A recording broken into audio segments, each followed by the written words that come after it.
हैं वो अनुसूचियां, शेड्यूल्स। ठीक है, शेड्यूल मूल संविधान में कितनी थी अनुसूचियां? 8 थी, है ना। मूल संविधान में 8 अनुसूचियां थी। क्लियर। इसके बाद संशोधनों में, कई संशोधनों के बाद मतलब नई जुड़ती गई और पहली ही अनुसूची जुड़ी थी 9वीं अनुसूची 1951 में, पहला ही संशोधन जो हुआ था उसी में। ठीक है, मैं कोशिश करूंगा कि 12 की 12 अनुसूचियां आज आपको लगभग दिमाग में तो आ ही जाए। ठीक है ना। तो देखिए, पहली अनुसूची जो मैं शुरू कर रहा हूं, पहली अनुसूची संविधान संशोधन के जस्ट मतलब कि ये मान के चलें, सॉरी, पहली अनुसूची जो थी, जैसे पहला अनुच्छेद होता है उसमें राज्य का वर्णन होता है ना, स्टेट का। क्लियर। उसी तरह से पहली अनुसूची जो थी उसमें राज्य और उनके अधिकार क्षेत्र का वर्णन था। समझ रहे हैं? राज्य एवं उनके अधिकार क्षेत्र, मतलब कि ये राज्य है, उनका अधिकार क्षेत्र इतना है। क्लियर। मतलब उनका ज्यूरिडिक्शन, अधिकार क्षेत्र, जैसे मान लीजिए अपना मध्य प्रदेश है, इसका अधिकार क्षेत्र कहां तक है? जहां तक इसकी सीमा है। इसके जो भी संस्थान हैं, जो इसके सरकारी तंत्र हैं, इसकी सीमा कितनी है? जहां तक इसकी टेरिटरी है, जहां तक इसका क्षेत्र है। ठीक है, तो जहां तक इसका क्षेत्र है वहीं तक तो इसका अधिकार क्षेत्र होगा। क्लियर। तो इसी तरह जो अपना पहली अनुसूची थी, इसमें राज्यों और उनके अधिकार क्षेत्र का वर्णन था। क्लियर। ऐसे ही पहला अनुच्छेद होगा, जैसे संविधान में बात करेंगे तो उसमें भी वही भारत का वर्णन होगा, क्षेत्र का वर्णन होगा, राज्य का, है ना। तो आपको यह दिमाग में रखना कि पहली अनुसूची जो है उसमें राज्य एवं उनके अधिकार क्षेत्र का वर्णन है। क्लियर। ठीक है, पहली अनुसूची आपको दिमाग में सामान्यतः रही आएगी। क्लियर। उसके बाद जो दूसरी अनुसूची आती है, जो आपकी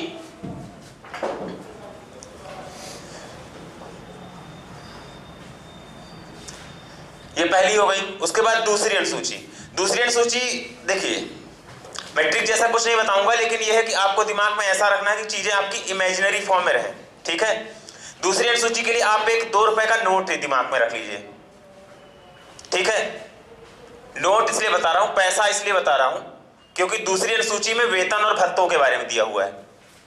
ठीक है, दूसरी अनुसूची में जो वेतन और भत्ते दिए जाते हैं, ठीक है, जो सरकारी तंत्र के, यानी कि राष्ट्रपति, प्रधानमंत्री, मुख्य न्यायाधीश, जितने भी हैं, ठीक है, मुख्य रूप से, तो उनका वेतन और भत्ते का जो निर्धारण है, जो चीजें दी हुई हैं, वो दूसरी अनुसूची में दी हुई।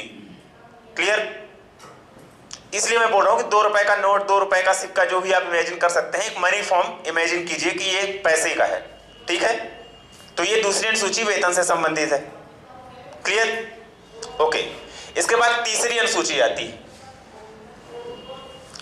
तीसरी अनुसूची के बारे में ये याद रखिए कि जैसे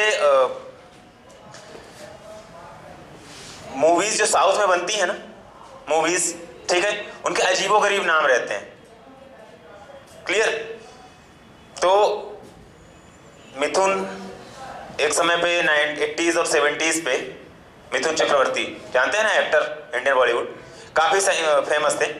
उनकी एक मूवी आई थी, ठीक है, शपथ, है ना। तो उसको आप ऐसी कर लीजिए कि साउथ में ऐसी मूवी चलती है ना, मेरी शपथ, तेरी शपथ, ऐसी मूवीज का टाइटल बनाते रहते हैं। तो आप ये याद रखिए, तीसरी शपथ। ठीक है, मिथुन चक्रवर्ती की मूवी थी शपथ, उससे आप याद कर लीजिए तीसरी शपथ। ठीक है, साउथ में ऐसे ऐसे अजीबोगरीब, तो सिर्फ I am just taking this example as an recall position, कि आपके दिमाग में रिकॉल की जा सके, चीजें याद की जा सके, है ना। तो आपको तीसरी शपथ याद रखनी है। ठीक है, मूवी का नाम याद रह जाएगा ना। ठीक है, तो तीसरी शपथ इसलिए बोल रहा हूं क्योंकि तीसरी अनुसूची में ली जाने वाली शपथ का वर्णन है। शपथ मतलब कि जो भी, जब जैसे मान लीजिए राष्ट्रपति अपना शपथ लेते हैं, शपथ ग्रहण समारोह होता है ना, मंत्री होते हैं, बनाए जाते हैं, शपथ ग्रहण समारोह होता है, प्रधानमंत्री का शपथ ग्रहण होता है, जो मुख्य न्यायाधीश है उनका शपथ ग्रहण होता है। ठीक है, मतलब कोई भी यदि आप पोजीशन लेने जा रहे हैं, ज्वाइन करने जा रहे हैं, उसके पहले शपथ होता है कि हम भारत के संविधान के और यहाँ के लोगों के प्रति जो भी जैसा है। ठीक है, क्लियर। तो आपको तीसरी शपथ याद रखनी है। क्लियर। तो 3 याद हो गई ना, मतलब पहली अनुसूची में राज्य एवं उनके अधिकार क्षेत्र का वर्णन है, दूसरे में वेतन भत्ते, और तीसरी आपकी शपथ हो जाएगी, है ना। अब उसके बाद आती है आपकी 4, ठीक है। तो थोड़ा सा आप शब्द में ही जाएंगे, 4 यानी कि चौथी अनुसूची, ठीक है। तो 4 यानी कि आप इसका रा पकड़िए, ठीक है। एक बार आपके दिमाग में आ जाएगी चीजें तो आपको फिर ये ट्रिक जैसा है शब्दों में घूमना नहीं पड़ेगा, ठीक है। तो 4 मतलब राज्यसभा, ठीक है, क्लियर। तो यानी कि राज्यसभा सीटों का आवंटन जो है वो आपके चौथी अनुसूची में है। सबसे ज्यादा जो कंफ्यूज होते हैं सामान्यतः हम लोग वो तीसरी और चौथी अनुसूची में। तो आपको तीसरी शपथ यदि क्लियर रहना चाहिए, वेतन आपका क्लियर रहेगा ना कि पैसा है दूसरे में है, ठीक है। तीसरी में आपका शपथ है और 4 राज्यसभा सीटों का आवंटन, क्लियर, ठीक है। तो आपकी चौथी हो जाएगी राज्यसभा, ठीक है। तो राज्यसभा सीटों का आवंटन आप इसमें लिख सकते हैं, क्लियर है ना। अब उसके बाद आता है आपका पांचवी अनुसूची है। ये बहुत महत्वपूर्ण, 12 की 12 अनुसूचियां आपके वनडे एग्जाम में लिखने तो को नहीं आएंगी, लेकिन ये जरूर आ सकता है कि राज्यसभा की सीटों का आवंटन किस अनुसूची में। सामान्यतः बहुत पॉलिटिकल प्रश्न ऐसे बनते हैं इसमें, ठीक है। अनुसूचियां नो डाउट इंपॉर्टेंट है 12 के 12, ठीक है। तो ये 4 तो आपको दिमाग में रहेंगी ना। कोई ऐसा जिसके दिमाग में ना चढ़ रहा हो थोड़ा बहुत, है ना। तो ये हो गई आपकी 4 राज्यसभा। पांचवी अनुसूची में आपको याद रखना है, पता है क्या, 5वां प्रश्न। 5वां प्रश्न तो याद कर सकते हैं ना। अब देखिए प्रश्न की बात आ रही है तो हम इस पे इसलिए बोल रहा हूं मैं कि प्रश्न आपको याद रखना है, क्योंकि 5वीं अनुसूची में अनुसूचित एवं जनजातीय क्षेत्र, जनजातीय क्षेत्रों के प्रशासन एवं नियंत्रण के बारे में बताया गया है। अनुसूचित क्षेत्र समझते हैं, जनजातीय क्षेत्र कुछ स्पेशल मेजर एरियाज जो हैं जहां पे विशेष जनजातियों का निवास होता है, ठीक है। कुछ क्षेत्र होते हैं, जैसे आप पूर्वी भारत का क्षेत्र है, आपको पता होना चाहिए कि आप मेघालय, असम के अंदर नागालैंड वगैरह डायरेक्ट जाना चाहेंगे तो आपको नहीं जा सकते। आप जो उनके जनजातीय क्षेत्र हैं आप वहां पे एंटर नहीं कर सकते, आपको पास लेना पड़ता है, ठीक है। स्पेशल परमिट लेनी पड़ती है वहां से, तब आप जनजातीय क्षेत्रों, क्योंकि ये माना जाता है कि उनका जो कल्चर है, उनका जो हेरिटेज है, उसको प्रिजर्व करना संविधान का, यानी कि भारत के संविधान का लक्ष्य है, ठीक है। कोई भी जाके उनकी कम्युनिटी में, उनके कल्चर में इंटरफेयर नहीं कर सकता डायरेक्ट, ठीक है, क्योंकि वो अपने स्वदेशी लोगों को इतना जल्दी एक्सेप्ट भी नहीं करते, क्लियर। मतलब जो बाहर क्षेत्र के होते हैं, मतलब यदि फॉरेनर्स आ रहे हैं, कोई भी आ रहे हैं, मतलब वो एलियन मानते हैं। एलियन समझ रहे हैं, मतलब बाहर का वासी। एलियन यानी दूसरे ग्रह बस मत जाइए, बाहर के वासी को भी वो एलियन मानते हैं। इसलिए 5वीं अनुसूची में अनुसूचित एवं जनजातीय क्षेत्रों के प्रशासन एवं नियंत्रण के बारे में प्रावधान किए गए। 5वीं और 6वीं में कंफ्यूज नहीं होना, मैं बता रहा हूं। अनुसूचित एवं जनजातीय क्षेत्र, ठीक है, शेड्यूल्ड एंड ट्राइबल्स एरियाज जिसको बोलते हैं, ठीक है। शेड्यूल एरिया होती है, ट्राइबल एरिया होती है। तो प्रश्न इसलिए मैं याद किया, प्रश्न आप 5वां प्रश्न याद रखिए कि प्रशासन हो जाएगा प्रश्न से, प्रा और सा से, ना से आपको नियंत्रण याद रखना है। और किन के लिए, अनुसूचित एवं जनजातीय क्षेत्र, याद रहेगा ना, ठीक है। इसका सिर्फ शब्द ही थोड़ा सा कठिन आपको लगेगा, प्रशासन एवं नियंत्रण, 5वां प्रश्न, ठीक है। तो ये अनुसूचित एवं जनजातीय क्षेत्र में प्रशासन और नियंत्रण, क्लियर, ठीक है। मैं भी रिकॉल कराऊंगा 1 से 2 बार में, तो आपको दिमाग में आ जाएगा जिनको थोड़ा सा कठिनाई हो रही होगी, ठीक है। उसके बाद अपना आता है 6वीं अनुसूची। 6वीं अनुसूची में पता है तो वही, मतलब 5वीं से रिलेटेड ही है, लेकिन इस पे स्पेसिफाई कर दिया गया है। किसमें, असम, मेघालय, त्रिपुरा एवं मिजोरम के जनजातीय क्षेत्रों के बारे में, वहां की जो आदिवासियां हैं उनके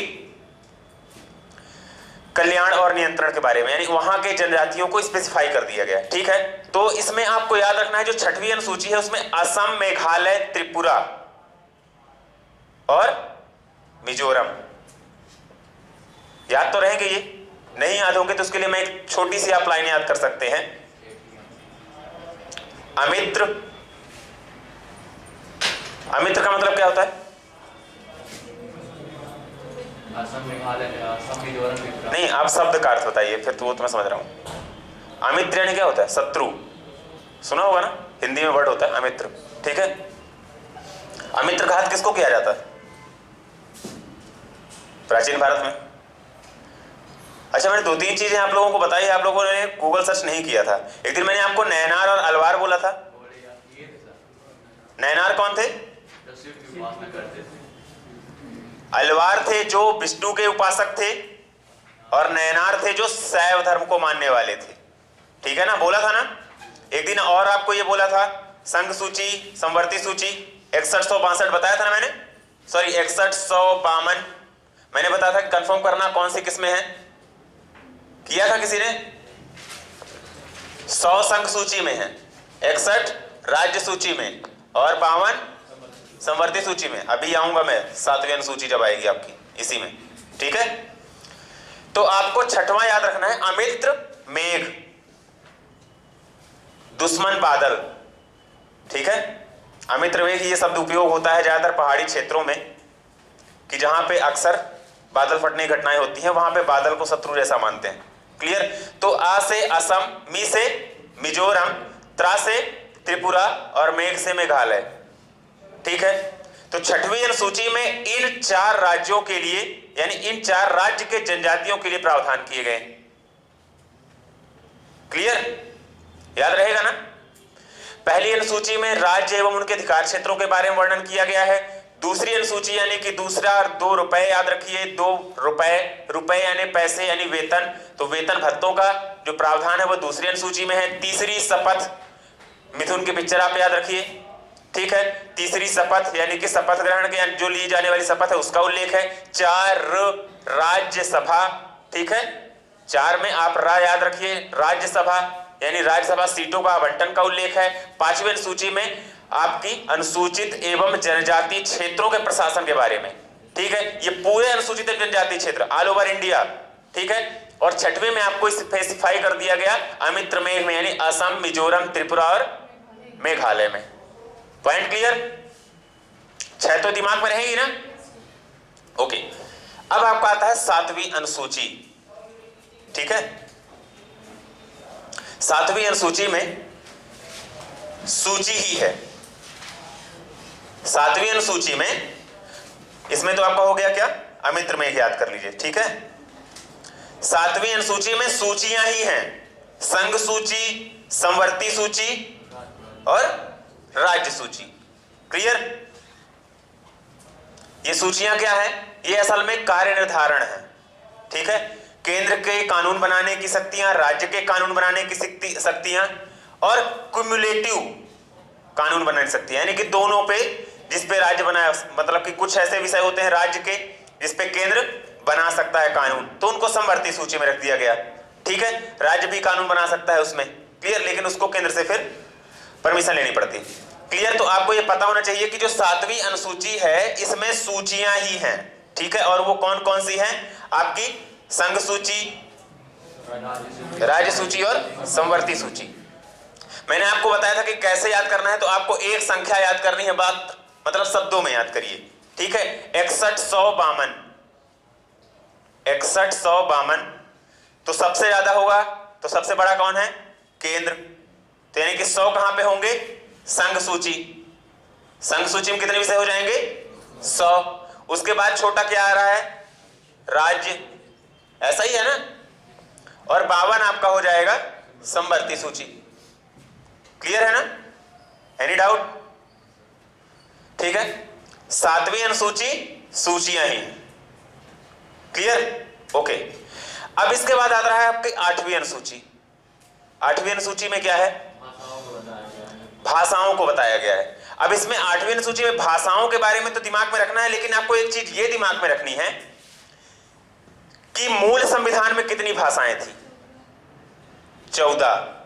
और 8वीं अनुसूची है तो 8 इसमें और जोड़ दीजिए तो कितनी हो गई टोटल? 22। क्लियर? ठीक है ना। तो 22 भाषाएं हैं, 22 भाषाएं वर्तमान संविधान में हैं। तो जो भाषाओं का निर्धारण है वो, अच्छा एक चीज ये बताइए, क्या अंग्रेजी को शामिल किया गया है? नहीं ना, कंफ्यूज मत होइएगा कि इन 22 भाषाओं में अंग्रेजी कहीं नहीं है। क्लियर? अंग्रेजी कहीं नहीं है। ओके, तो इस चीज को थोड़ा सा दिमाग में रखिएगा। तो आपकी जो 8वीं अनुसूची है उसमें आप ऐसा दिमाग में रखिएगा कि मूल संविधान में तो 14 भाषाएं थी, लेकिन ये +8 हुई, यानी बाद में 8 जुड़ी हैं। ठीक है, मणिपुरी, कोंकणी, नेपाली, मैथिली, बोडो, संथाली और सिंधी। क्लियर? ये बाद में जुड़ी थी 8 भाषाएं संशोधनों के तहत। ये भी, इन तीनों का संशोधन मैं आपको थोड़ी देर में बता रहा हूं। ठीक है, 3 संशोधन हुए थे। सिंधी अलग जुड़ी थी, मणिपुरी, कोंकणी और नेपाली अलग जुड़ी थी। ठीक है, ओके, और मैथिली, बोडो और संथाली अलग जुड़ी थी। क्लियर? तो ये आपको याद रखना है। 22 भाषाएं हैं टोटल, और जिनका वर्णन 8वीं अनुसूची में है। Point clear? ओके, तो ये जितनी अनुसूचियां मैंने आपको बताई 8, ये कितनी थी पहले? मतलब ये मूल संविधान की अनुसूचियां थी। समझ में आई चीजें? मतलब ये अपने बेसिक कॉन्स्टिट्यूशन में पहले से ही इंक्लूडेड थी। पॉइंट क्लियर ना? अब इसके बाद आपका आ रहा है नई जो जोड़ी गई है। तो नई जो जोड़ी गई थी वो पहली अनुसूची कौन सी थी आपकी? 9वीं अनुसूची। ठीक है, 9वीं अनुसूची ये नई अनुसूची थी। क्लियर? अब इसमें 2 चीजें हुई हैं। 9वीं अनुसूची में कुछ विषय ऐसे बनाए गए थे उस समय पे, ये पहले संविधान संशोधन के तहत ही जोड़ी गई थी, आपको पता होना चाहिए। ठीक है, हाँ ठीक है, पहले ही संविधान संशोधन में 9वीं अनुसूची को जोड़ा गया, और वो भी इसमें पहला ही विषय ये डाला गया कि कुछ कानून ऐसे बनाए जाने लगे संसद के द्वारा कि जो मूल अधिकार का उल्लंघन कर रहे थे। ठीक है, तो इसमें डाले गए कानूनों को ऐसा मान लिया गया, यानी कि इस अनुसूची में जो कानूनों को सम्मिलित कर दिया गया, इसका यह मान लिया गया कि इनमें कोई संशोधन नहीं किया जा सकता। जैसे भूमि अधिग्रहण बिल का उस समय पे था, ठीक है, उसको इसमें शामिल कर दिया गया था। क्लियर? फिर बाद में क्या हुआ कि जब यह माना जाने लगा कि कुछ लोग ऐसा करने लगे, अपने मन का कानून बनाएं और इस अनुसूची में डाल दें। ठीक है, बाद में फिर जब ऐसा होने लगा कि मतलब अपने मन का कानून बना रहे हैं सरकार वाले, और मतलब जिसकी सरकार है, और इसमें डाल दें, मतलब इसका संशोधन ही नहीं हो पाएगा। ठीक है, तो ये चीजें फिर कैंसिल कर दी गई। तो इसमें क्या हुआ कि अप्रैल 1975 के बाद, अप्रैल 1975 के पहले जो इसमें कानून पड़े हुए हैं उसमें कोई संशोधन नहीं होगा, लेकिन उसके बाद जो कानून बनाए गए और जोड़े गए हैं उसमें संशोधन संभव है। क्लियर? तो ये अनुसूची पूरी तरह से क्लियर ऐसी नहीं है कि मतलब इसमें जो जोड़ दिए गए हैं तो वो नहीं। सामान्यतः ये बोला जाता है कि 9वीं अनुसूची में विषय डाल दिया गया मतलब इसमें संशोधन नहीं होगा, लेकिन ऐसा है कि 1975 के बाद, अप्रैल 1975 के बाद जो इसमें कानून जोड़े गए हैं, ठीक है, उनमें संशोधन संभव है, यानी कि उनमें विचार किया जा सकता है। क्लियर? तो ये 9वीं अनुसूची थी, नई अनुसूची थी, ऐसा दिमाग में रखेंगे। ठीक है, इसको ये दिमाग में रखेंगे कि इसमें जोड़े गए कानूनों का न्यायिक पुनराविलोकन जिसको कहते हैं, ठीक है, न्यायिक समीक्षा नहीं की जा सकती। ठीक है, क्लियर? अब न्यायिक समीक्षा क्या होता है ये मैं आपको थोड़ी देर बाद बताता हूं। ओके, उसके बाद अपनी आती है 10वीं अनुसूची।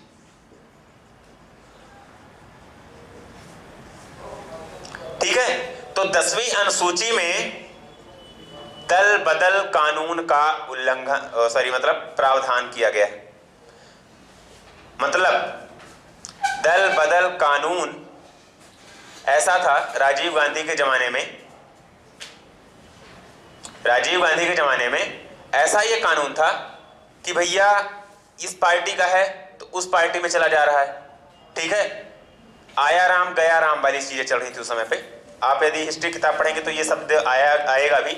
उस पे क्या था कि जैसे इस पार्टी वाला कोई है, मान लीजिए कांग्रेस का है, बीजेपी है, 2 पार्टियां हैं और कोई क्षेत्रीय पार्टी हैं, तो वो चुनाव जीत गए और बाद में किसी को सीटें कम पड़ रही हैं तो वो लालच में आके या पैसे या किसी की चीजों में आकर के वो अपनी पार्टी को छोड़कर दूसरे में चला जा रहा है। ठीक है, क्लियर? 1-2 हो तो ठीक है, लेकिन राजीव गांधी के समय पे ये चीजें बहुत ज्यादा होने लगी। क्लियर? इसको एंटी डिफेक्शन लॉ भी बोलते हैं इंग्लिश में। तो इसमें क्या हुआ कि यदि आप कोई एक व्यक्ति पैसे या किसी के चक्कर में लालच में जाके दूसरी पार्टी में शामिल होगा तो उसकी सदस्यता खारिज कर दी जाएगी, निरस्त कर दी जाएगी। यानी कि यदि कोई विधायक है तो उसकी सदस्यता ही निरस्त कर दी जाएगी। क्लियर? इसमें एक चीज को किया गया कि पूरी पार्टी का विलय तो हो सकता है, यानी कि एक पार्टी ही पूरी दूसरी पार्टी में मिलना चाहे तो मिल सकती है, लेकिन कोई एक दो विधायक नहीं मिल सकते हैं। ठीक है? नहीं तो कोई मतलब अपने व्यक्तिगत हित के लिए जा सकता था, मिल सकता था। तो ये चीजें क्या हो गई? बंद हो गई। पॉइंट क्लियर ना? तो ये एंटी डिफेक्शन लॉ आया था, आई थिंक 52वां संविधान संशोधन था। ठीक है, मैं अभी बताऊंगा इसमें जब आपको लिखाऊंगा। 52वां संविधान संशोधन था शायद 1989 का। राजीव गांधी उस समय पर प्रधानमंत्री थे, है ना? 85 था, देख लेना एक बार, मैं भी थोड़ी देर देखूंगा। 52वां संविधान संशोधन था, लेकिन हाँ 89 वो 61वां है जिसमें एज बढ़ाई गई थी, उम्र, है ना? 89 है वो, ये 85 है, सही है। 52वां संविधान संशोधन 1985 का था ये। क्लियर? तो उस समय राजीव गांधी की सरकार थी, तो उस समय पे ये 10वीं अनुसूची जोड़ी ही गई थी 52वें संविधान संशोधन के तहत, है ना? तो इसको आप दिमाग में रखिएगा। क्लियर? उसके बाद आपकी आती है 11वीं अनुसूची। अब देखिए ये इंपॉर्टेंट है, कई बार परीक्षाओं में अक्सर पॉलिटी में भी आ जाती है, मॉडर्न हिस्ट्री में भी आ जाती है, किसी भी रूप में आती रहती है। इसमें 2 संविधान संशोधन हुए थे। पहला आपका था 73वां संविधान संशोधन और दूसरा था आपका 74वां। क्लियर? तो 73वां संविधान संशोधन जो था ये आपका 1992 में हुआ था, 1992 में। इसमें जो अपनी नगर पालिकाएं होती हैं और नगर निगम, ठीक है, जो मैं आपको कल बता रहा था त्रिस्तरीय शासन व्यवस्था, भारतीय संविधान की विशेषता बताया था ना कि केंद्र पे एक सरकार होती है, राज्य पे एक सरकार होती है और तीसरे स्तर यानी कि पंचायत और नगर पालिका स्तर पे भी तीसरी सरकार का किया गया, जिसको शासन का विकेंद्रीकरण भी कहते हैं। विकेंद्रीकरण समझते हैं? डिसेंट्रलाइजेशन, यानी कि सरकार केंद्रित ना होकर के अब जनता में भी केंद्रित मतलब बांटी जा रही है। केंद्रित का विपरीत यानी उल्टा होता है विकेंद्रण, सेंट्रलाइजेशन का अपोजिट होता है डिसेंट्रलाइजेशन। क्लियर? तो वही होता है विकेंद्रीकरण, मतलब सरकार को अब जनता तक भी यानी कि सिर्फ एक जगह केंद्रित ना होकर के डिसेंट्रलाइज किया जा सकता है। ठीक है, इन प्रावधानों के तहत। तो ये भी प्रश्न एक बार मैंने देखा था, शायद लूसेंट के प्रैक्टिस सेट में किसी में था कि शासन का विकेंद्रीकरण, ठीक है, शासन का विकेंद्रीकरण निम्न प्रावधान के तहत किया गया। ठीक है, या शासन के विकेंद्रीकरण से तात्पर्य, ऐसे प्रश्न बन सकते हैं। क्लियर? तो आपका जो शासन का विकेंद्रीकरण है 73वां संविधान संशोधन 1992 में हुआ। इसमें नगर पालिका और जो आपके नगर निगम थे इनके कार्य क्षेत्रों को बताया गया। ठीक है, और इसमें जो विषय हैं वो सबसे ज्यादा इंपॉर्टेंट है। तो आपका जो 11वीं अनुसूची में है वो कितने हैं? 29 विषय। 73वां संविधान संशोधन 1992, 29 विषय 11वीं अनुसूची। और नगर निगम, यस नहीं 1992 है, 93 नहीं, 92 है। किताबों में देखिए क्या हुआ है कि संशोधन जो हुआ है वो 1992 में हुआ है, लागू करने की डेट अलग है, इस चीज को याद रखिएगा। ठीक है, लूसेंट में दिया है आपके, देख लीजिएगा उसको। 93 में वो लागू हुआ है लेकिन वो 1992 का है। क्लियर? अप्रैल महीना भी बता रहा हूं मैं आपको। ठीक है, तो ये चीजें आपको पता होनी चाहिए। ठीक है, 1992 में ज्यादातर लक्ष्मीकांत उठाइएगा, उसमें भी दिया हुआ है। उसके बाद है आपका 74वां। अब देखिए आपका जो कंफ्यूजन का पॉइंट होता है कि विषय में, यानी कि जो जैसे 29 विषय 11वें में, 11वीं अनुसूची में, तो 12वीं में आपका कितना होगा? तो दिमाग में याद रखना कि 29 और 18 में आप कंफ्यूज होते हैं। तो आपकी बड़ी संख्या 29 पहले आ रही है, ठीक है, 29 विषय वाली, आप 9 का उल्टा कर दीजिए, मतलब डबल कर दीजिए, कितना हो जाएगा? 18। ठीक है, 29 में जो 9 है उसका आप डबल कर दीजिए 18 विषय। क्लियर? तो 18 विषय किसमें है? 12वीं अनुसूची में। ये 74वां संविधान संशोधन है और इसमें ग्राम पंचायत एवं उसके क्षेत्राधिकार और शक्तियों का वर्णन किया गया है। क्लियर है ना? ठीक है, थोड़ा थोड़ा क्लियर हुआ? अनुसूचियां 12 की 12। पहली अनुसूची में क्या है? राज्य क्षेत्र, राज्य क्षेत्रों के अधिकार राज्य। दूसरी वेतन एवं भत्ते। तीसरी शपथ ली जाने वाली शपथ। चौथी राज्यसभा सीटों का आवंटन। पांचवी अनुसूचित एवं जनजातीय क्षेत्रों का प्रशासन एवं नियंत्रण। ठीक है। छठवीं असम अमित्र में है ना, असम, मेघालय, त्रिपुरा और मिजोरम में जनजातीय क्षेत्रों का प्रशासन के बारे में। सातवीं सूचियां ही है। ठीक है। आठवीं भाषा, 8 जोड़ी भी गई, 14 + 8 = 22। नौवीं नई अनुसूची थी आपकी, ठीक है, जो जोड़ी गई थी, पहली अनुसूची थी, और इसमें जाने वाले जो विषय हैं उन पे संशोधन नहीं किया जा सकता है या फिर न्यायिक समीक्षा नहीं की जा सकती, ऐसा कुछ।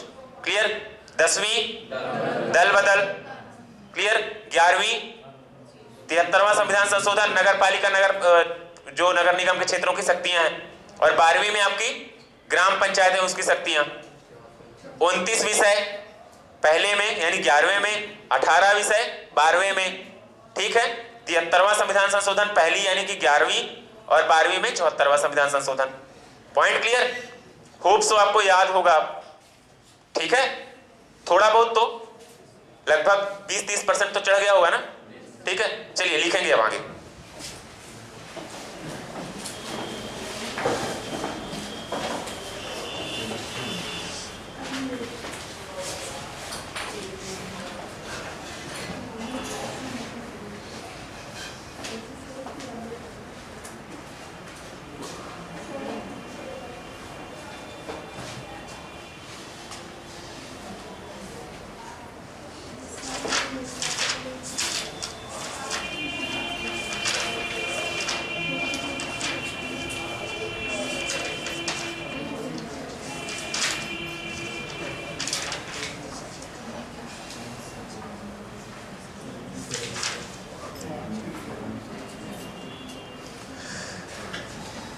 मैं इन अनुसूचियों को लिखा हूं कि आप लोग किताबों में पढ़ लेंगे। याद तो आपको करा ही चुका हूं। ठीक है। लिख लीजिए एक, फिर भी एक सरल शब्दों में। ठीक है। प्रथम अनुसूची, इसमें भारतीय संघ के राज्यों एवं केंद्र शासित प्रदेश, छोटा छोटा लिखिएगा, लंबा नहीं लिखना है। भारतीय संघ के राज्यों एवं केंद्र शासित प्रदेश का उल्लेख।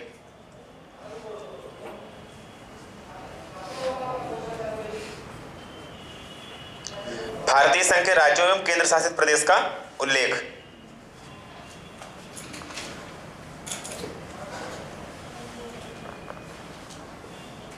द्वितीय लिखेंगे दूसरी अनुसूची,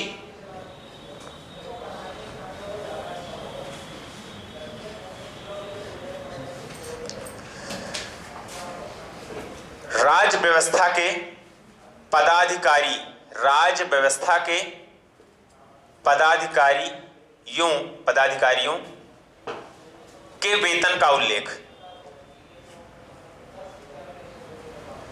राज्य व्यवस्था के पदाधिकारियों के वेतन का उल्लेख। ठीक है। कोष्टक में 2 रुपए का नोट भी लिख लो, दिमाग में रहेगा, क्योंकि हो सकता है कि आपके दिमाग से निकल भी जाए, इसलिए बोल रहा हूं। ठीक है। लेकिन यदि इमेजिन कर लिया होगा ना, मैंने कुछ दिन पहले एक पॉलिटी का वीडियो बनाया था, मतलब उसे मैं डिजिटल में बनाया था। ठीक है। अपने लिए ही मैं, वो क्या होता है कि अपन जब कुछ चीजें यदि पढ़ाने के हिसाब से यदि पढ़ लेते हैं, ठीक है, तो दिमाग में अपने आप छप जाती हैं। ठीक है। तो मैंने बनाया था, उसको मैंने डाला था, शायद मैंने अपने प्राइवेट चैनल पर डाला था, ये ग्रुप का इसका नहीं था, कोचिंग का। ठीक है। तो उस पर मैंने इसी तरह किया था। उस पर मैंने कि इमेजेस वगैरह जो भी एनिमेशन वगैरह था उसको मैं ऐड कर देता था, तो वो काफ़ी अच्छा था। ठीक है। तो लिख लिया आपने भारतीय राज्य व्यवस्था के पदाधिकारियों के वेतन का उल्लेख। ठीक है। अब तीसरी अनुसूची लिख लो। तीसरी अनुसूची, इसमें तो तीसरी शपथ ही लिखो बस, और कुछ नहीं। तीसरी अनुसूची, तृतीय अनुसूची देख लो। इसमें पदाधिकारियों की शपथ का उल्लेख, पदाधिकारियों की शपथ का उल्लेख।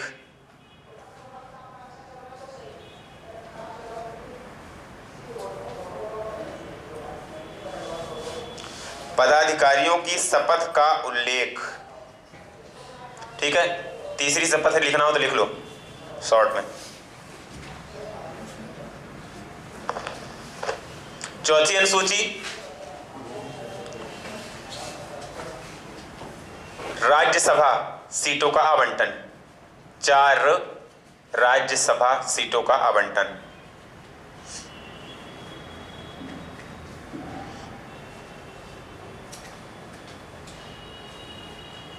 राज्यसभा सीटों का आवंटन।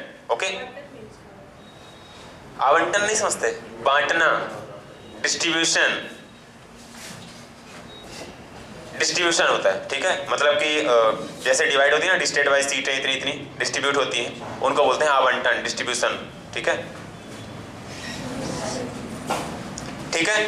4 यानी राज्यसभा सीटों का आवंटन। लास्ट में भैया आप लोगों को समझ में आ रहा है?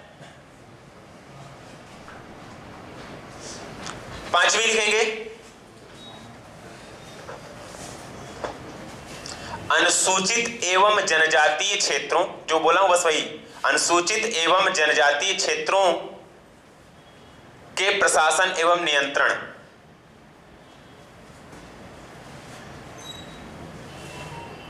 के बारे में उल्लेख।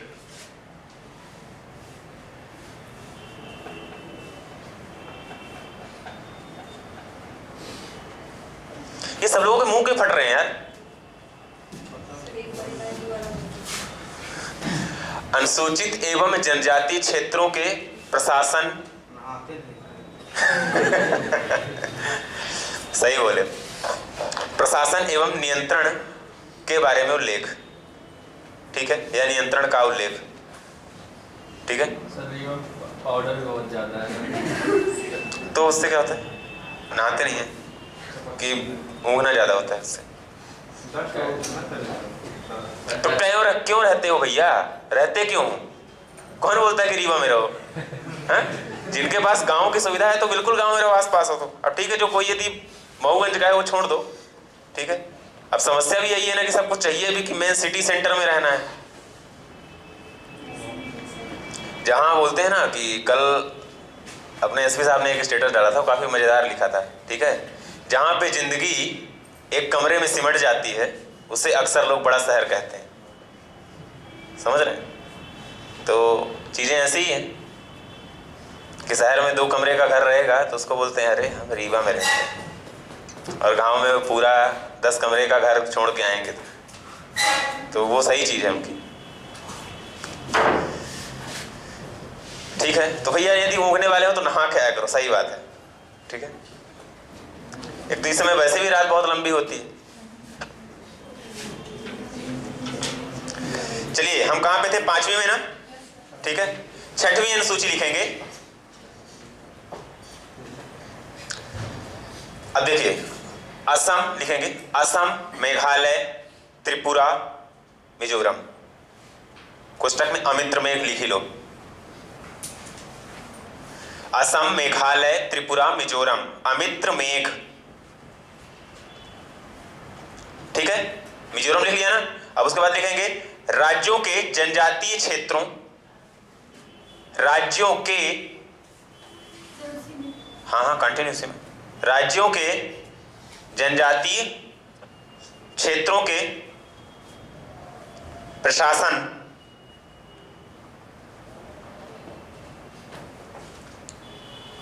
के बारे में प्रावधान,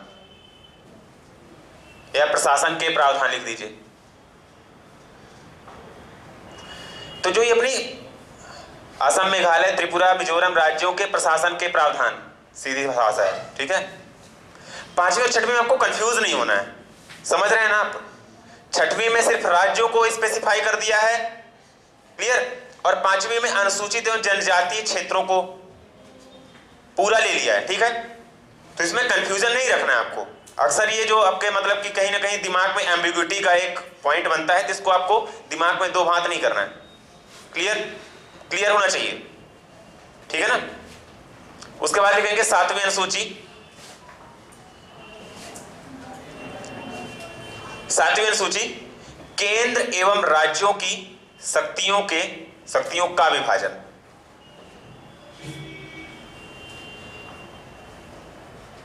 केंद्र एवं राज्यों की शक्तियों का विभाजन। इसके अंतर्गत 3 सूचियां हैं। इसके अंतर्गत 3 सूचियां हैं। पहली संघ सूची, कोष्टक में लिखेंगे 100 विषय। तो इसमें संशोधन किया गया है। संघ सूची में पहले सराहना है। यस, संशोधन किया गया। पुराने विषय नहीं पूछता है इसलिए मैं उनको नहीं लिखा रहा हूं, क्योंकि आप पहले एक याद कीजिए, मुझे पता है, ठीक है, आप कंफ्यूज होंगे, समझ रहे हैं आप, इसलिए वर्तमान की स्थिति इसलिए लिखिए, पुराना बताएंगे तो फिर आप कंफ्यूज होंगे कि 98 था कि 100 था। क्लियर? तो संघ सूची में लिखेंगे कोष्टक में 100 विषय। उसके बाद लिखेंगे राज्य सूची 61 विषय।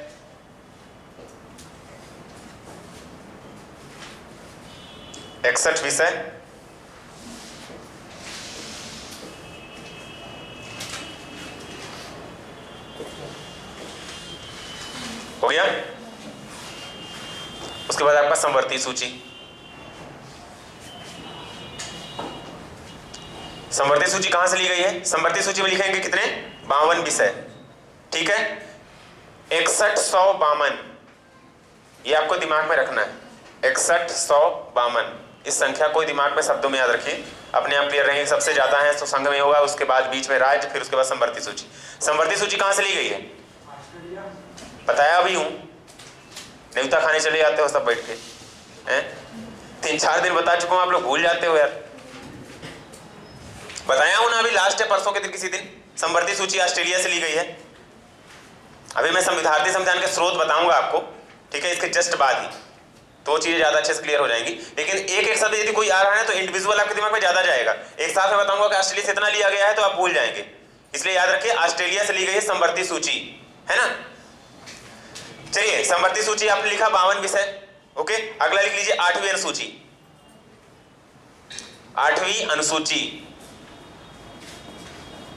22 भाषाओं का उल्लेख।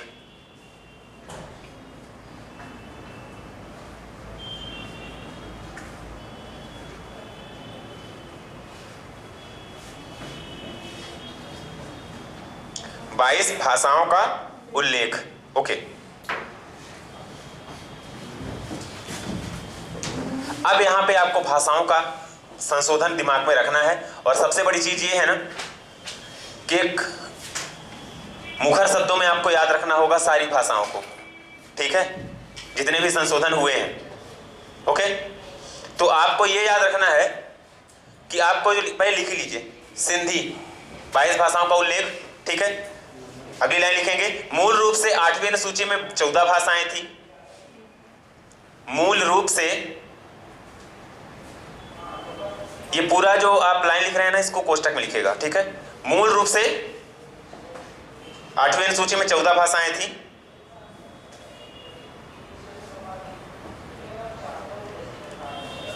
उन्नीस सौ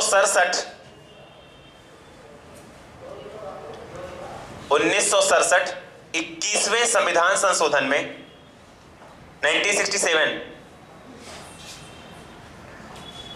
1967 21वें संविधान संशोधन में सिंधी को, सिंधी भाषा है, सिंधी को 1992 71वां संविधान संशोधन सिंधी को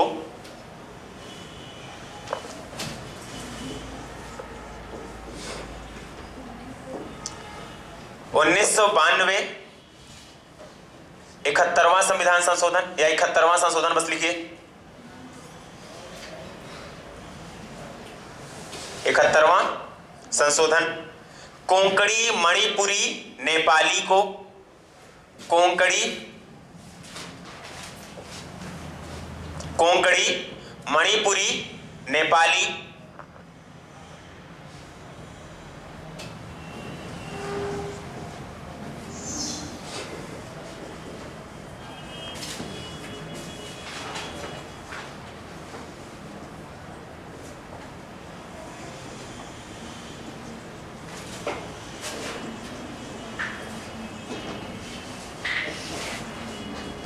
नेपाली को, एवं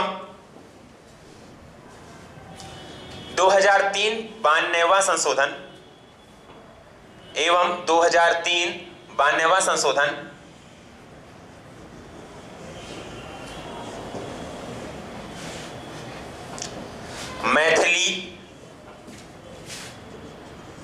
मैथिली, बोडो, डोंगरी, संथाली,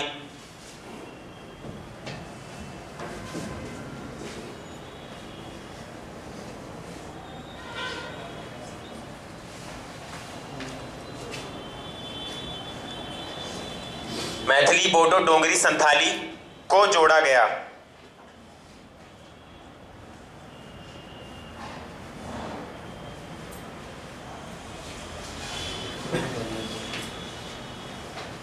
क्लियर? अब एक चीज ये बताइए, कोंकणी कहां की भाषा है? कोंकणी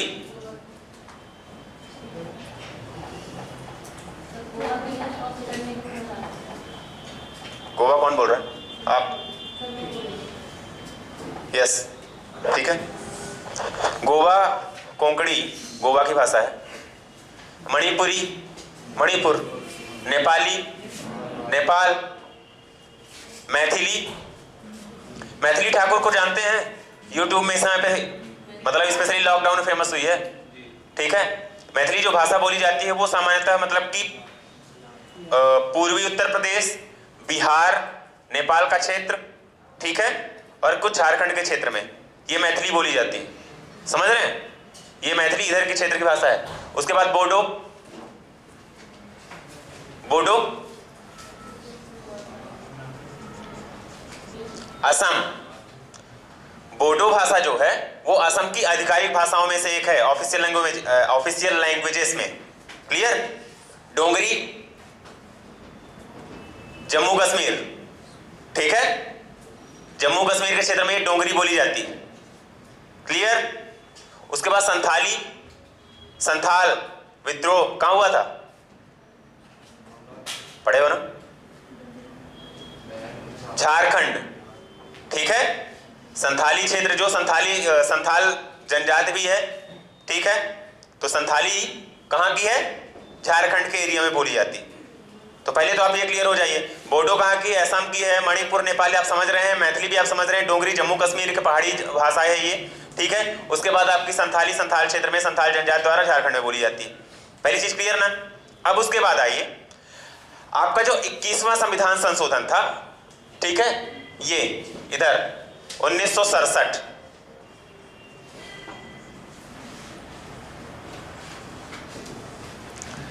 उन्नीस सौ सड़सठ 21वां संविधान संशोधन, ये मैं कुछ जो आपको बताए दे रहा हूं, ये आपके इंपॉर्टेंट संशोधनों में एक है। जब आप पढ़ेंगे तो आपको बहुत सारी चीजें आसान पड़ेंगी। जैसे मैंने अभी दल बदल कानून बताया 1985, 52वां संविधान संशोधन, ठीक है, 73वां 74वां बता ही दिया। तो आप ये 21वां संविधान संशोधन 1967 सिंधी भाषा को जोड़ा गया था। कोई प्रॉब्लम हो रही है क्या? उसके बाद 71वां संविधान संशोधन आपकी ये कोंकणी, मणिपुरी, नेपाली, ठीक है, कोंकणी, मणिपुरी, नेपाली, ठीक है, याद हो जाएगा कि इसके लिए भी कुछ बताना पड़ेगा, तो मतलब नहीं बताते हैं फिर। कोंकणी, मणिपुर, नेपाली आप याद रखिए, ठीक है, क्लियर? याद करना हो तो कोमल याद कर लो, कोंकणी मां से मणिपुरी, मणिपुरी और नेपाली का ला याद कर लो, कॉमन याद कर लो, बता रहे हैं सही है तो ठीक है ना, एक समझ तो रहे हो ना कॉमन का। तो कोंकणी, मणिपुरी, नेपाली कॉमन याद कर लो, ठीक है, मतलब आपके दिमाग पे होना चाहिए, क्योंकि आप कंफ्यूज होते हैं इस पे, ठीक है ना, इसलिए आपका यदि ठीक है कोंकणी, मणिपुर, नेपाली याद रहेगा। अब देखिए 71 और 92 संविधान संशोधन 71वां है, संख्या इधर का 2 याद रखेंगे, 1992, ठीक है, ये 2 याद रखिएगा और ये 1 याद रखिएगा, तो थोड़ा सा दिमाग में रहेगा ना कि 71वां संविधान संशोधन है, 1992 है, कोंकणी, मणिपुरी, नेपाली। इंपॉर्टेंट है इसलिए, और मैं आपको पहले ही बता चुका हूं कि दो चीजें आपके दिमाग में रहेंगी ना, ये सिर्फ आपके दिमाग के लिए अच्छी नहीं है, आपके कॉन्फिडेंस के लिए भी बहुत अच्छी होती हैं। कोई भी चीज़ यदि आपसे कंटिन्यू दिमाग में बनी रहती है तो ठीक है। तो कोंकणी, मणिपुर, नेपाली याद रखिए। 71वां संविधान संशोधन 1992। क्लियर। उसके बाद आपका है चौथा, इधर 2 और 3 याद रख सकते हैं ना। 92वां संविधान संशोधन 2003। ठीक है। मैथिली, बोडो, डोंगरी और संथाली, ये सारी अलग अलग भाषाएं हैं। मैथिली से मैथिली को याद रखिए, जो मैथिली ठाकुर यूट्यूब वाले थोड़ा बहुत देखते हैं उसका भजन वजन। ठीक है। डोंगरी, बोडो और संथाली। क्लियर।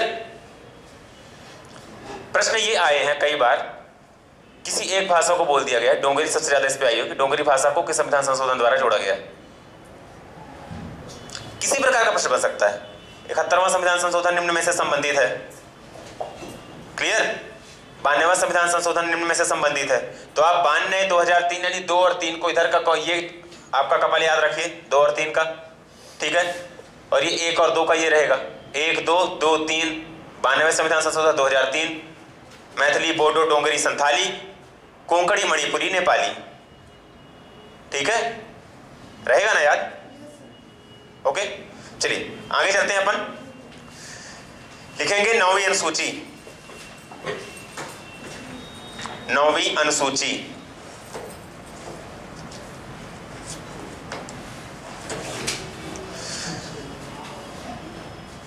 यह अनुसूची प्रथम संविधान संशोधन अधिनियम द्वारा,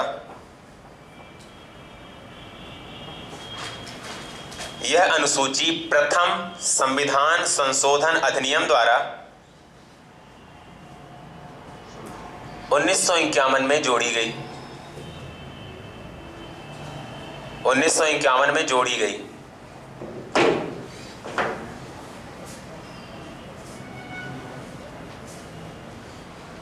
एक चीज ये दिमाग में याद रखिएगा, मैं सीधे सीधे बता रहा हूं कि मैं कितनी भी सरल भाषा में आपको कोई चीज बता दूं, आप उसका दोहराव नहीं करेंगे, रिवीजन नहीं करेंगे तो वो आपके दिमाग के लिए निरर्थक है। ठीक है। कितनी भी सरल भाषा में हम बताएंगे, समझ रहे हैं आप। इसलिए आपसे एक विनम्र निवेदन है कि आप लोग रिवीजन जरूर कीजिए यदि आप पढ़ रहे हैं तो। ठीक है ना। रिवीजन इंपॉर्टेंट है और कॉन्स्टिट्यूशन में स्पेशली इंपॉर्टेंट है, क्योंकि आर्टिकल भूल जाते हैं कितना भी पढ़ो। ठीक है। कुछ समय के बाद आपको इंपॉर्टेंट आर्टिकल भूल जाएंगे, क्योंकि मैं बता रहा हूं कॉन्स्टिट्यूशन तो मैं आपको सबसे इजी फॉर्म में बताऊंगा, लेकिन फिर भी आप भूलेंगे एक समय के बाद। ठीक है। इसलिए रिवीजन करिए, 1 से 2 बार कर लेंगे ना तो फिर चीजें लगभग आपके दिमाग में स्टेबल होने लगेंगी। समझ रहे हैं। इसलिए चलिए लिखेंगे आगे। 1951 में जोड़ी गई, लिख लिए। वर्तमान में इस अनुसूची में 284 अधिनियम है। वर्तमान में इस अनुसूची में 284 अधिनियम है।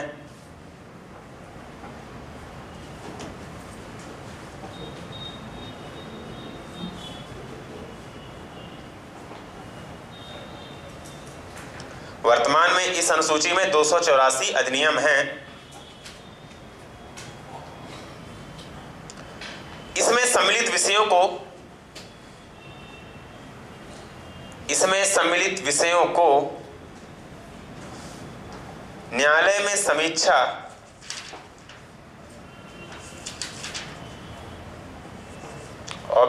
/ चुनौती, ठीक है, कोष्टक में चुनौती लिख लेंगे, ऑब्लिक में नहीं दी जा सकती, या सॉरी नहीं की जा सकती लिखेंगे।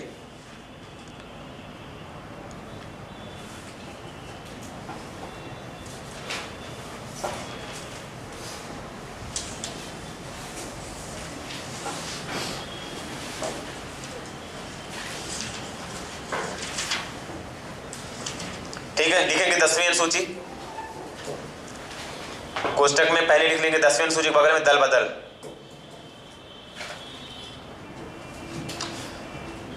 बावनवें संविधान संशोधन 1952 52वें संविधान संशोधन 1985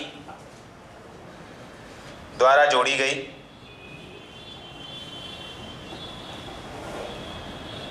बावनवें संविधान संशोधन 1985 द्वारा जोड़ी गई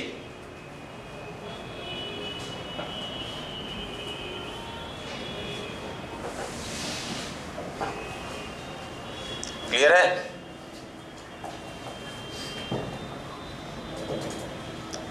इसमें दल बदल से संबंधित प्रावधानों का उल्लेख है। इसमें दल बदल से संबंधित प्रावधानों का उल्लेख है।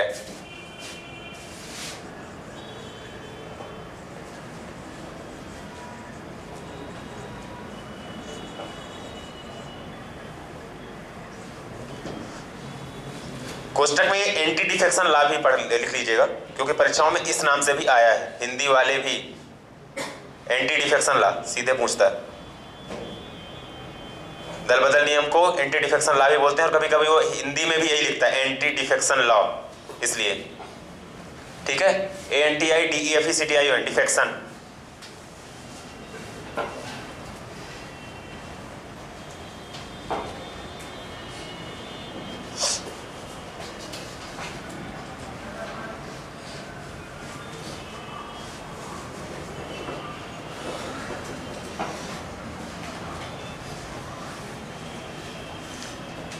हो गया? लिखेंगे 11वीं अनुसूची।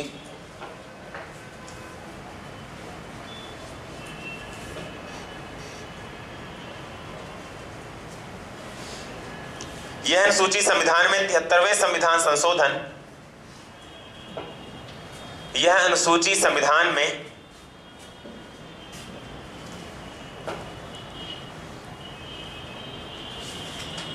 यह अनुसूची संविधान में 73वें संविधान संशोधन 1992 93 में लागू हुई थी। ठीक है, लूसेंट में 93 लिखा है। यह अनुसूची 73वें संविधान संशोधन 1992 द्वारा जोड़ी गई।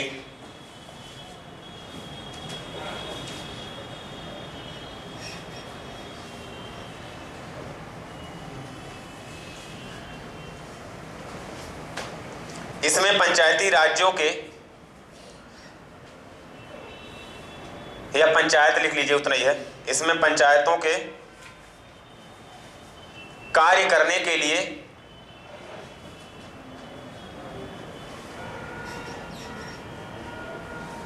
उनतीस विषय प्रदान किए गए हैं। इसमें पंचायतों के कार्य करने के लिए 29 विषय प्रदान किए गए हैं। 29 ध्यान रखिएगा, ठीक है, जरूरी है ये। लिखेंगे अगला 12वीं अनुसूची। 12वीं अनुसूची 74वें संविधान संशोधन के तहत जोड़ी गई।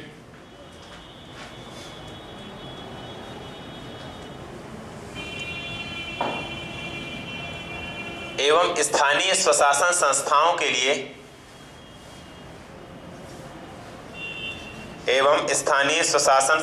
के लिए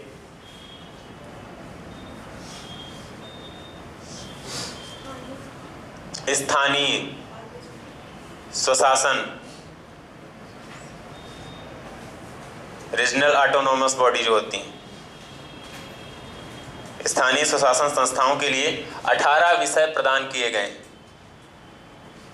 स्थानीय स्वशासन संस्थाओं के लिए 18 विषय प्रदान किए गए हैं। मैं जल्दी जल्दी बोलता हूं क्या? स्पीड ज्यादा रहती है?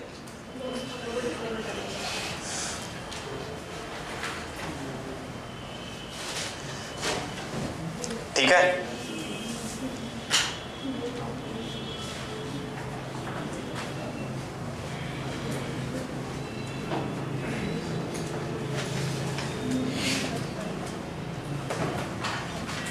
क्लियर? ये आपकी अनुसूचियां होती हैं। यहां पे लगभग समझ में तो आ ही गया होगा थोड़ा बहुत, है ना? दिमाग में रखिएगा। अगले दिन आपको मतलब अगली क्लास के लिए मैं पढ़ाऊंगा कि विभिन्न स्रोत क्या हैं, संविधान के विभिन्न स्रोत, ठीक है ना, कहाँ से कितना क्या क्या लिए गए हैं, वो भी बहुत इंपॉर्टेंट है। आशा करेंगे कि आपको याद हो जाए वो भी, ठीक है, क्योंकि सिर्फ अपने पढ़ने से मतलब है नहीं, ठीक है, आगे पाठ पीछे सपाट वाला हिसाब नहीं रखना है, जितना हो याद करते रहिए। और हाँ, एक चीज़ ये होती है कि मैं डेली रिवाइज नहीं करवा सकता आपका पीछे का, क्योंकि उसमें 15 मिनट चला जाता है, ठीक है। तो यदि कोई नया आ रहा है तो ठीक है, हालांकि इस समय पे इस क्लास का वीडियो लेक्चर जा रहा है, तो जो नए हो तो पुराना देख लें, और जिनको रिवाइज करने का शौक हो पुराना लेक्चर देख लें, ठीक है। अभी तो कंटिन्यू जब तक चल रहा है तो देखते रहिए, ठीक है। शाम को 8 बजे के साथ आसपास अपलोड करते हैं लोग, तो वो देख लीजिएगा। कल अपन बात करेंगे भारतीय संविधान के स्रोत के बारे में, और आप पढ़ के आएंगे DPSP, directive principles of state policies, समझ रहे हैं, राज्य के नीति निर्देशक तत्व, जितने भी महत्वपूर्ण अनुच्छेद हैं वो आप पढ़ के आएंगे, ठीक है। रट के नहीं तो कम से कम पढ़ के आइए, फिर मैं आपको उनको इजी फॉर्म में बता दूंगा, ठीक है। समझ रहे हैं ना, राज्य के नीति निर्देशक तत्व के जो अनुच्छेद हैं, क्लियर, 36 से 51 है, इतना ही है ना, देख लीजिएगा, अनुच्छेद 51 तक है सीमा इसकी, यानी कि आपका जैसे ही खत्म होता है फंडामेंटल राइट्स, नहीं वो 38 आपके लूसेट में दी हुआ है, 36 से है वैसे, ठीक है। तो 36 से 51 यानी कि ठीक है, जितना दिया आप 38 से ही पढ़ के आना ना, हमें समस्या नहीं है, ठीक है। 38 से 51 पढ़ के आना, दो छोड़ देना, क्लियर। तो आप उतने पढ़ के आना, आपको नई नई चीजें पता चलेंगी। राज्य के नीति निर्देशक तत्व तो ये होते हैं जो संविधान द्वारा राज्य को निर्देशित किए जाते हैं कि ये राज्य के कर्तव्य हैं, लेकिन इनको आप चैलेंज नहीं कर सकते कोर्ट में कि नहीं ये राज्य कराएगा ही। राज्य का कर्तव्य है कि आपको स्वास्थ्य सुविधाएं दे, लेकिन आप जाके कोर्ट में नहीं खड़े हो सकते कि नहीं साहब हमें मेडिकल फैसिलिटी सरकार नहीं दे रही फ्री में, ठीक है। हर बच्चे को शिक्षा का अधिकार देना राज्य का कर्तव्य है, लेकिन आप जाके खड़े नहीं हो सकते कोर्ट में कि नहीं वो हमारे बच्चे को पढ़ा नहीं रहा है सरकार, ठीक है। तो ये सारी चीजें हैं, क्लियर। तो ये क्या है कि ये इन्फोर्सिबल नहीं है, यानी हम इनको कोर्ट में क्लेम नहीं कर सकते हैं राज्य के नीति निर्देशक तत्वों को, जबकि मूल अधिकार को आप कर सकते हैं। मूल अधिकारों का यदि उल्लंघन हो रहा है आपका, तो आप जाके तुरंत रिट लगा सकते हैं हाई कोर्ट में, लेकिन मूल आपके जो नीति निर्देशक तत्व हैं उनके लिए ऐसा नहीं है, क्लियर। इसके अंतर के बारे में भी अपन पढ़ेंगे जब दोनों चीजें हो जाएंगी। मैंने फंडामेंटल राइट्स आपको बताए थे, पढ़ने के लिए बोला था। अगला चैप्टर यदि कल हो जाएगा जल्दी तो कल अपन मूल अधिकार शुरू कर देंगे, ठीक है। कंटिन्यू लगे रहिए, कम से कम मेरे से एक स्टेप आगे रहिए आप पढ़ने के लिए। यदि मैं कोई चैप्टर पढ़ाने वाला हूं तो आप 1-2 चैप्टर आगे, इसलिए मैं आपको ये टास्क दे रहा हूं। कल पढ़ के आइएगा, मैं कल आते ही पहले DPSP के कुछ आर्टिकल पूछूंगा आप लोगों से, ओके, थैंक यू।